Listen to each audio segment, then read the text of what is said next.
بعض لوگوں نے خاص طور سے سورۃ الکہف کو تختہ مشق بنایا ہے، اس کے ساتھ انہوں نے بہت ظلم کیا ہے۔ اللہ رب العالمین کا جو کلام سورۃ الکہف میں موجود ہے اس کے ساتھ انہوں نے بہت کھلواڑ کیا ہے۔ کچھ لوگ اس سورت کے ساتھ کس طرح کھلواڑ کر رہے ہیں، یعنی ان کا یہ فیلڈ نہیں ہے، تفسیر ان کا فیلڈ نہیں ہے، بلکہ علم کے ساتھ ہی، علم شرعی کے ساتھ ان کا کوئی خاص رابطہ، کوئی ضابطہ نہیں ہے۔ کسی نے فلسفہ پڑھا ہے، فلسفے کا اسٹوڈنٹ ہے، کوئی ڈاکٹر ہے، کوئی انجینئر ہے، لیکن قرآن مجید کے ساتھ ایسی ان لوگوں نے کھلواڑ کر دیا ہے کہ الامان والحفیظ۔ وہ کیا کہتے ہیں؟ کہتے ہیں کہ سورۃ الکہف کے اندر پورٹل ثابت ہوتے ہیں، سورۃ الکہف کے اندر ٹائم ٹریول ثابت ہوتا ہے، سورۃ الکہف کے اندر بلیک ہول کا تذکرہ ہے، اور نعوذ باللہ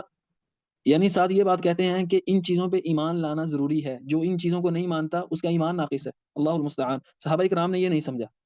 صحابہ کرام کے شاگرد تابعین سے، آپ کو کسی سے ائمہ دین میں سے آج تک کسی نے یہ بات نہیں کی کہ جو پورٹل پر ایمان نہیں رکھتا اس کا ایمان کیا ہے؟ ناقص ہے۔ لیکن آج کل یہ جو جدید دانشور ہیں، سستے مفکرین، ان لوگوں نے کیا کیا؟ سورۃ الکہف کو تختہ مشق بنایا خاص طور پہ، جبکہ قرآن مجید کے اندر بات کرنا بڑا سنگین جرم ہے، بڑا سنگین جرم ہے۔ سیدنا عقبہ بن عامر رضی اللہ تعالیٰ عنہ کی روایت ہے، بیان کرتے ہیں، مسند احمد کی یہ روایت ہے، مسند ابو یعلا میں بھی موجود ہے، اور سلسلہ صحیحہ کے اندر امام البانی بھی لے کر آئے ہیں، صحیح روایت ہے۔ سیدنا عقبہ بن عامر رضی اللہ عنہ بیان کرتے ہیں، میں نے سنا اللہ کے نبی صلی اللہ علیہ وسلم فرما رہے تھے، ہلاک امتی فی الکتاب واللبن۔ نبی علیہ السلام نے دو چیزوں کا تذکرہ کیا، فرمایا میری امت کی ہلاکت ان دو چیزوں میں ہے، جو شخص ان دو چیزوں میں سے کسی ایک میں پڑ گیا وہ کیا ہو گیا؟ ہلاک ہو گیا۔ تو نبی صحابہ نے پوچھا اللہ کے نبی صلی اللہ علیہ وسلم کتاب کی ہلاکت کیا ہے؟ اور صحابہ نے دوسری چیز کے بارے میں بھی پوچھا، تو نبی علیہ السلام نے کتاب کی ہلاکت کے بارے میں یہ کہا، فرمایا یتعلمون القرآن فیتأولونہ علی غیر ما انزل اللہ عز وجل۔ لوگ کیسے قرآن مجید کے ساتھ ہلاک ہوں گے کہ قرآن مجید تو سیکھیں گے لیکن قرآن مجید کی ایسی تفسیر اور ایسی تعویل کریں گے جو اللہ رب العالمین نے اس کتاب میں نازل نہیں کی۔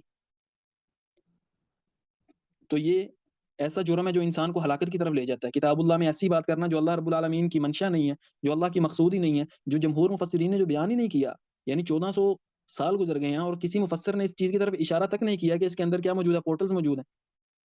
تو یہ انسان کے لیے بہت بڑی ہلاکت ہے، اور صرف اپنے لیے ہلاکت نہیں بلکہ جو بھی اس کے پیچھے لگیں گے، اس کو بات سن کے اور سمجھیں گے کہ اس نے صحیح بات کر دی ہے، ان سب کے لیے ہلاکت ہے۔ نبی علیہ السلام نے فرمایا قرآن مجید کے سلسلے میں انسان کو بہت زیادہ احتیاط برتنی چاہیے۔ اس سلسلے میں ایک بڑا تابناک واقعہ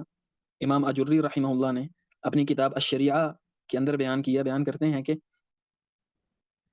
سلیمان بن یسار رحمہ اللہ بیان کرتے ہیں، ایک آدمی جس کا تعلق بنو تمیم سے تھا، اس کا نام تھا صبیغ بن عسل، صاد با یا غین، صبیغ بن عسل، عین سین لام۔ صبیغ نامی ایک آدمی مدینہ میں آیا، اس کے پاس کچھ کتابیں بھی تھیں، فجعل يسأل عن متشابہ القرآن، لیکن اس نے آگے کیا کرنا شروع کر دیا؟ وہ قرآن مجید کی متشابہات کے بارے میں لوگوں سے سوال کرتا تھا۔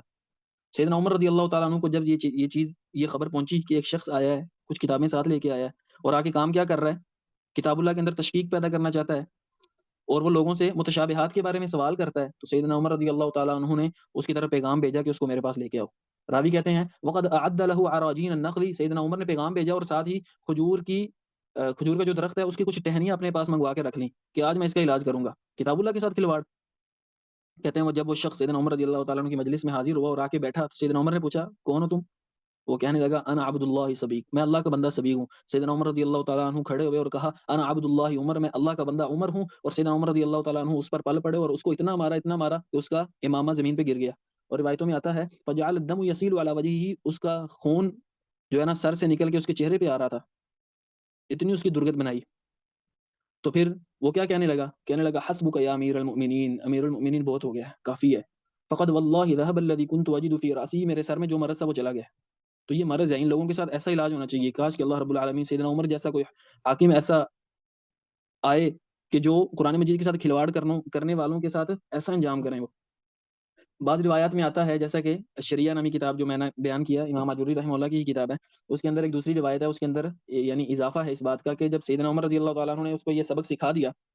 تو اس کے بعد سیدنا عمر نے جب اس کو بھیجا، کہا اس کا لباس درست کرو، اسے اس کی قوم کے اندر لے کے جاؤ، اور وہاں جب یہ اپنی قوم میں پہنچے تو تم میں سے ایک شخص اس کے ساتھ جائے اور وہاں جا کے قوم میں اعلان کرے، کیا کہے؟ ان صبیغا طلب العلم فاخطأ، صبیغ علم کے حاصل کرنے کی راہ پہ نکلا تھا لیکن یہ غلط راہ پہ چل نکلا ہے، اس نے غلط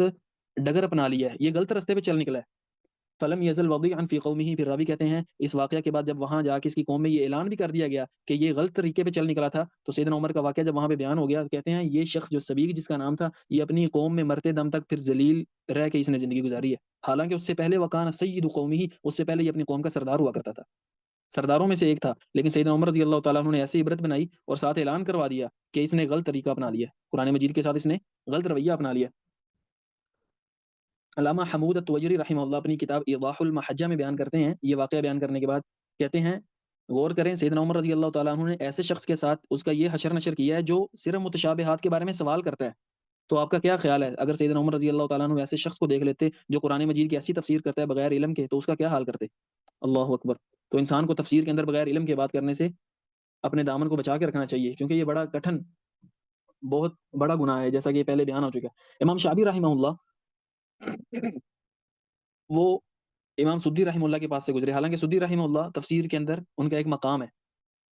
تو امام شعبی رحمہ اللہ وہاں کھڑے ہو گئے ان کی حلقے کے پاس اور کہنے لگے لَأَن يُضْرَبَ عَلَى اسْتِكَ بِالطَّبَلِ خَيْرٌ لَكَ مِن مَجْلِسِكَ هَذَا، تمہیں پکڑ کے تمہاری پیٹھ پہ برتنوں کے ساتھ تمہاری ٹھکائی کی جائے، یہ تمہارے لیے اس مجلس سے بہتر ہے۔ اسی طرح امام شعبی رحمہ اللہ کا ایک اور واقعہ امام طبری نے اپنی کتاب میں نقل کیا ہے، کہتے ہیں ایک دفعہ آپ ایک ابو صالح بادان نامی ایک شخص جو قرآن مجید کا حلقہ لگا کے بیٹھا تھا اور تفسیر کر رہا تھا، امام شعبی جب اس کے پاس سے گزرے تو آپ نے اس کا کان پکڑ کے کھینچا اور کہا تفسر القرآن وانت لا تقرأ القرآن، قرآن کی تفسیر کرنے بیٹھے ہو، خود قرآن پڑھتے نہیں ہو۔ میں نے یہ شخص کی جس کا میں تذکرہ کر رہا ہوں، یہ موجودہ دور میں جس نے پورٹلز نکالے ہیں، میں نے اس کا ایک کلپ سنا ہے اور نعوذ باللہ یعنی میں نے آدھے گھنٹے کا کلپ سنا اور ایسی ہیبت طاری ہوتی ہے انسان کے اوپر کہ اللہ کی پناہ۔ اس کے اندر بہت سی خرابیاں مجھے ملی، جیسا کہ بار بار اس شخص کا یہ استعمال کرنا، میری اس بارے میں رائے یہ ہے، میں یہ سمجھتا ہوں، میرا خیال اس بارے میں یہ ہے۔ او بھائی تمہارے خیال کی حیثیت ہی کیا ہے کتاب اللہ کے بارے میں؟ یہ تمہارا فیلڈ ہی نہیں ہے، بغیر علم کے اس کے اندر کودو گے تو عجائب بھی لے کر آؤ گے۔ اسی طرح وہ شخص صحابہ کی طرف جھوٹ منسوب کر رہا ہے کہ بعض صحابہ نے بھی یہ سمجھا، بعض صحابہ سے بھی یہ ثابت ہے۔ اس طرح ایک اور قباحت جو بڑی قباحت ہے وہ کیا تھی کہ اس کو سورۃ الکہف صحیح طرح سے پڑھنی بھی نہیں آتی، یعنی نام بھی لے رہا ہے تو سورت کا کیسے، سورۃ الکہف اس طرح، اور اس کے علاوہ اس نے ایک دو آیات بھی پڑھی اس کلپ کے اندر، میں دیکھ رہا تھا اس کے اندر واضح واضح غلطیاں تھیں، لحن جلی جس کو حرام کہا جاتا ہے، ایسی غلطیاں موجود تھی تلاوت کے اندر۔ تو امام شعبی رحمہ اللہ کا قول کس قدر اچھا ہے، کہتے ہیں تم قرآن مجید کی تفسیر کرنے بیٹھے ہو، قرآن پڑھنا آتا نہیں۔ اور اس طرح ہمیں لوگوں پر بھی بہت زیادہ حیرت ہوتی ہے کہ جو لوگ اس دور کے اندر ہر چیز کے اندر وہ جو ہے نا اسپیشلسٹ کی طرف جائیں گے کہ متخصص سے اپنا کام کروانا ہے جی، ہر کام کے اندر یہ یعنی عقل کی ایک بات ہے کہ انسان اپنا ہر کام کس سے کروائے، متخصص سے کروائے جو اس فن کا ماہر ہے۔ یعنی انسان اگر اپنا جو ہے نا کان کا علاج کرنے جا رہا ہے تو جا کے ہاسپٹل میں پوچھ رہے ہوتے ہیں کہ ای این ٹی شعبہ کہاں ہے جی، ٹھیک ہے، ہڈی کا مسئلہ وہ آرتھوپیڈک کی طرف جا رہے ہوتے ہیں، ٹھیک ہے، دل کا مسئلہ ہے کارڈک کی طرف جا رہے ہیں۔ تو کوئی بھی یہاں پہ جو ہے نا مسئلہ خراب نہیں کرتا، ہر کوئی صحیح ڈگر پہ چل رہا ہے کہ اپنے متخصص سے ہر کام کروا رہے ہیں۔ لیکن جیسے کتاب اللہ کا مسئلہ آتا ہے، قرآن مجید کو سمجھنے کا، سنت کا مسئلہ آتا ہے، دین کو سمجھنے کا مسئلہ آتا ہے، تو کہتے ہیں کہ ہر بندہ بات کر سکتا ہے، ہر بندے سے سیکھا جا سکتا ہے، صحیح بات ہی تو کر رہا ہے وہ۔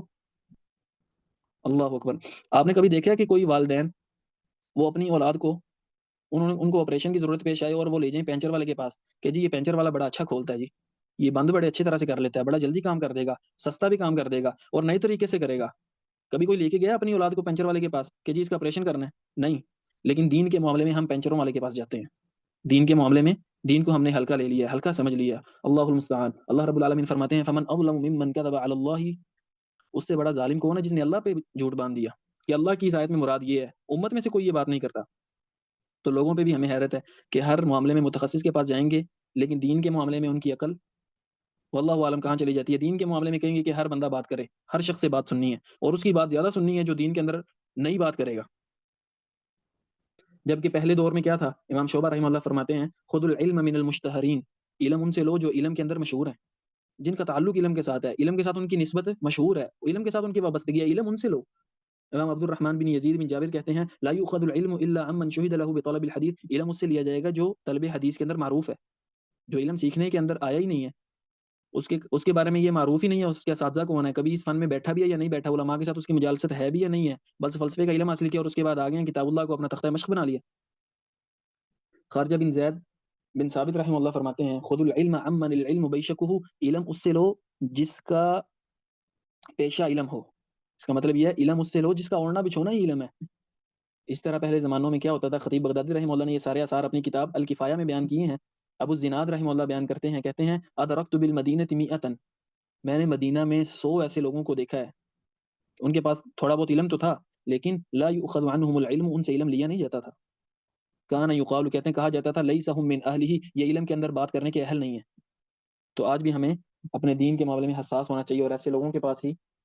اپنے دینی مسائل سمجھنے چاہیے، اور دین ایسے لوگوں سے لینا چاہیے جن کا اڑنا بچھونا یہ ہے، جنہوں نے علم کے اندر اپنی زندگیاں لگا دی، علم کے اندر اپنی زندگیاں کھپا دی، تو ایسے لوگوں کے پاس سے جا کے ہی انسان کو علم حاصل کرنا چاہیے۔ اور کتاب اللہ کا معاملہ تو وہ زیادہ حساس ہو جاتا ہے، زیادہ احتیاط اس کے اندر برتنی چاہیے۔